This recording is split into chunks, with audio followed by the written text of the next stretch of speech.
иш берүүчүлөр менен кызматкерлердин же мугалимдердин ортосундагы сыноо мөөнөтү сөзсүз түрдө эмгек келишиминде белгилениши керек.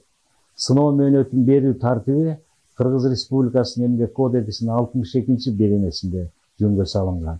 Эгерде мыйзамдарда жана укуктук ченемдик актыларда, локалдык ченемдик актыларда каралбай турган болсо, анда сыноо мөөнөтү кызматкерлер үчүн 3 айдан ашпаш керек.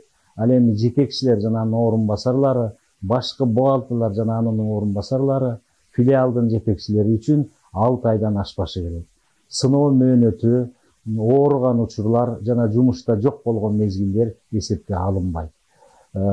18 жашка толо элек, конкурс менен келген жана шайлоо жолу менен келген 2 айлык мөөнөттө сезондуу иштеген кызматкерлерге сыноо мөөнөтү колдонулбайт.